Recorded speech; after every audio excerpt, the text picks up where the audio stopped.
ഒരു 1.5 ഏക്കറോളം ഉള്ള ഒരു കൃഷിയിടമാണ് നമ്മൾ കാണുന്നത്.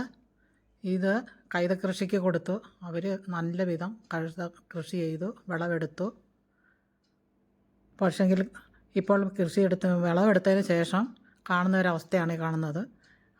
ബാക്കി വന്ന ഭാഗങ്ങൾ, അതിൻ്റെ തായ് വേര് എല്ലാം കിടക്കുകയാണ്. അവരതിലൊന്നും ചെയ്തു തരില്ല.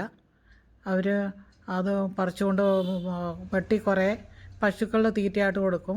അതിൻ്റെ ബാക്കി വന്ന ഭാഗങ്ങളാണ് ഈ കിടക്കുന്നത്. ഈ 1.5 ഏക്കർ കൃഷിയിടത്തിൽ ഇത് ഇങ്ങനെ കിടക്കുമ്പോൾ ഇത് മറ്റ് കൃഷിയൊന്നും ചെയ്യാൻ പറ്റത്തില്ല. ഇതാണ് തായ് വേര്. ഈ തായ് വേര് കണ്ടോ, ഇത് ഇത്രയും വലിപ്പമുള്ള ഈ തായ് വേര് മണ്ണിൻ്റെ അടിയിലായിട്ട് പോന്ന് കിടക്കും. ഇത് ഒരു കാരണവശാലും ഇത് കളയാൻ പാടാം. വെട്ടി കളയാനൊക്കെ ആണെങ്കിൽ വളരെ അധികം പണം മുടക്കേണ്ടി വരും. എന്നിട്ട് ബാക്കി വെട്ടിയതിൻ്റെ ബാക്കി ഭാഗങ്ങളാണ് ഈ കാണുന്നത്. ഇത് തായ് വേര് കിടക്കുന്നത്. എത്ര വലിപ്പത്തിലാണ് ആ തായ് വേര് കിടക്കുന്നത് കണ്ടോ. അതൊന്നും ഒരു കൃഷിയും ചെയ്യാൻ പറ്റത്തില്ല നമുക്ക് എന്തെങ്കിലും. ഇത് റബ്ബറാണ്, റബ്ബറിനകത്താണ് ഈ കാണുന്നത്. യാതൊരു കാരണവശാലും ഒന്നും ചെയ്യാൻ പറ്റാത്ത ഒരവസ്ഥയാണ്. അവരുടെ വിളവെടുത്ത് അവർ പോയി. ഇപ്പോൾ നമ്മൾ ഇത് വൃത്തിയാക്കണമല്ലോ. വൃത്തിയാക്കാൻ വേണ്ടി ഹിറ്റാച്ചി കൊണ്ടുവന്നിട്ട് അത് നമ്മൾ ക്ലീൻ ചെയ്യുവാണ്. അതെല്ലാം വൃത്തിയാക്കി കുളച്ചിങ്ങനെ എടുക്കണം. എന്നാലും അതിൻ്റെ തായ് വേര് ഉൾപ്പെടെ പുറത്തോട്ട് വരുള്ളൂ. അല്ലെങ്കിൽ അത് കിടന്നിട്ട് അത് വീണ്ടും ഇങ്ങനെ മറ്റ് കൃഷികളൊന്നും ചെയ്യാൻ വയ്യാത്തൊരു അവസ്ഥയിലേക്ക് പോകും. അപ്പോൾ അവർ വിളവെടുത്തു പോയി. നമുക്ക് കർഷകർക്കൊരു മുട്ടൻ പണിയാണ് കിട്ടിയിരിക്കുന്നത്.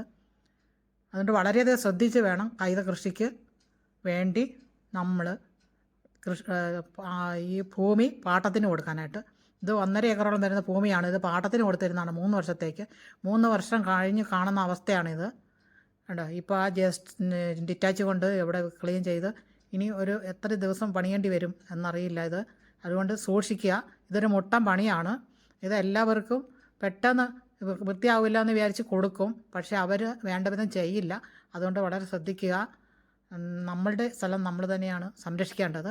ഇതൊരു ചെറിയൊരു സംഭവമാണ് കണ്ടോ. പണിക്കാരൊക്കെ വന്നുകൊണ്ടിരിക്കുകയാണ്. മരിയൊക്കെ കളഞ്ഞ് ഇനി അത് മരുന്നടിക്കണം.